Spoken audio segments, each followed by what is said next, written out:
आदाब। हमारे पास एक प्लान है। कल रात 12 बजे तक ईरान का हर एक पुल उड़ा दिया जाएगा। हर पावर प्लांट काम करना बंद कर देगा। ये 4 घंटे के अंदर अंदर हो जाएगा, अगर हम चाहें। हम नहीं चाहते कि ऐसा हो। ये शब्द हैं अमेरिकी राष्ट्रपति डोनाल्ड ट्रंप के। We have a plan because of the power of our military, where every bridge in Iran will be decimated by 12 o'clock tomorrow night, where every power plant in Iran will be out of business, burning, exploding, and never to be used again. I mean, complete demolition by 12 o'clock. And it'll happen over a period of 4 hours if we wanted to. We don't want that to happen. We may even get involved with helping them rebuild their nation. And you know what? If that's the case, the last thing we want to do is start with power plants, which are among the most expensive thing, and bridges.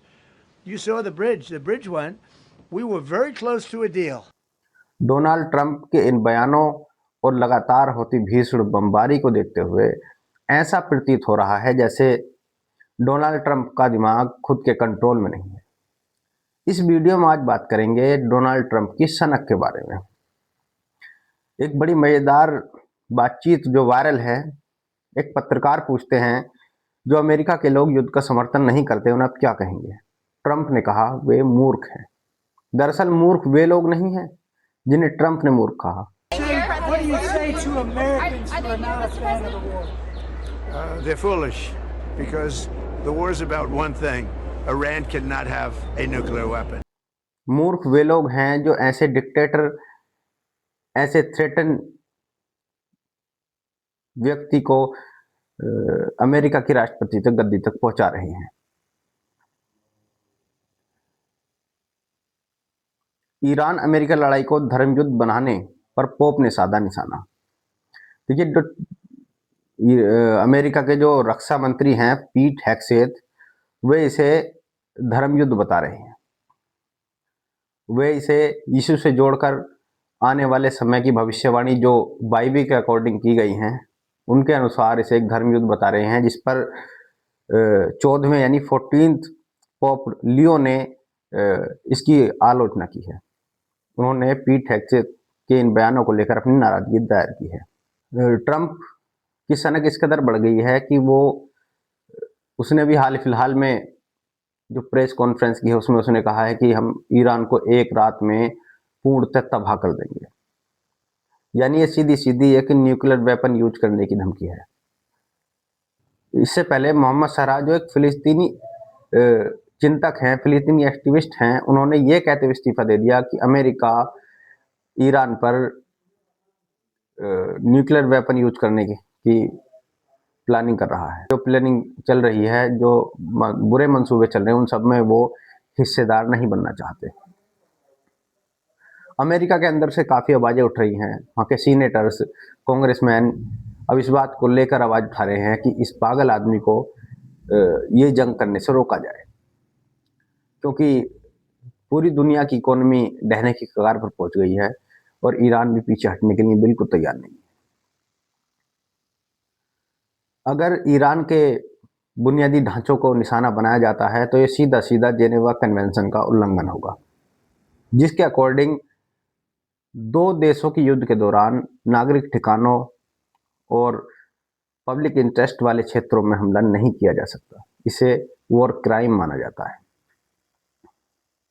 एक और इसी report, जो ये conference चल रही थी, इसी को लेकर एक और पत्रकार के सवाल के जवाब में ट्रंप ने बड़ा चौंकाने वाला जवाब दिया। रिपोर्टर ने पूछा, नागरिक बुनियादी ढांचों पर जानबूझकर हमले करना जेनेवा कन्वेंशन के खिलाफ है। ट्रंप ने कहा, आप किस अखबार से हो? रिपोर्टर ने कहा कि मैं न्यूयॉर्क टाइम्स से हूँ। ट्रंप ने उसे फालतू आदमी बताया, कहा कि तुम फालतू हो। Mr. President, for the question. Deliberate attacks on civilian infrastructure violate the Geneva Conventions and international law. Who are you with? I'm with the New York Times. Zolan from the New York Times. Are you The failing. Are you concerned? Circulation way down at the New York Times. तो जो लोग Trump के लिए easy मतलब एक तरीके से Trump के फेवरेबल सवाल करते हैं तो ट्रम्प उनसे बड़े नरमी से पेश आते हैं, और अगर कोई क्रॉस क्वेश्चन हो जाए तो ट्रम्प उसको बिल्कुल एक डिक्टेटर के अंदाज में उसका उसको गाली देने पर उतर आते हैं। अभी उन्होंने पिछले बार एक ट्वीट करके ईरान को गाली दी कि या तो स्ट्रेट फॉर्मेट खोल दो या फिर जानवरों तुम्हारा हश्र बुरा होगा, कुछ इस तरह की भाषा अभी ट्रम्प ने यूज की थी। और ट्रम्प अपने बयानों पर लगातार टिके नहीं रहते, वो कभी कुछ कहते हैं कभी कुछ कहते हैं, यानी वो अपने मानसिक दिवालियापन का एक उदाहरण बार बार देते हैं। ट्रम्प ने 1 बजे कहा कि ईरान का नया शासन पहले से ज्यादा समझदार है। I think in good faith, we've had total regime change. You know, the people there now are much more reasonable than the lunatics that you had in phase 1 and phase 2. They were lunatics. The people that we're negotiating with now on behalf of Iran are much more reasonable. और Trump ने 1:02 पर कहा कि ईरानी शासन जानवर है, वे गुंडे हैं। The first regime was taken out, the second regime was taken out. Now the third group of people that we're dealing with is not as radicalized, and we think they're actually much smarter. तो 1 से 2 minute में ही उनका जो mind है, उनकी जो सोच है, वो स्टेबल नहीं रह पा रही है। अमेरिका के वाइस प्रेसिडेंट जो इस कॉन्फ्लिक्ट में अभी तक तटस्थ की भूमिका में थे, अब वे भी मजबूरन ट्रम्प के पीछे लग लिए हैं।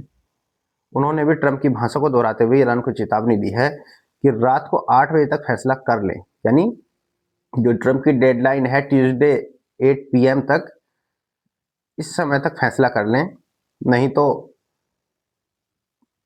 आगे आपको इसके नतीजे भुगतने पड़ सकते हैं। खैर, ट्रम्प की सनक अभी इस युद्ध को कहां से कहां ले जाएगी, ये तो आने वाला वक्त बताएगा, बल्कि ये रात बताएगी। जो ट्यूसडे की नाइट है, ट्यूसडे नाइट के बारे में बाद फैसला होगा कि ये जंग कहाँ जाएगी और ट्रम्प के इरादे क्या हैं, वो ईरान के साथ क्या करते हैं, और ईरान भी अपनी पूरी तैयारी में लगा हुआ है। धन्यवाद। चैनल को सब्सक्राइब कर लीजिए, वीडियो को लाइक और शेयर कर दीजिए।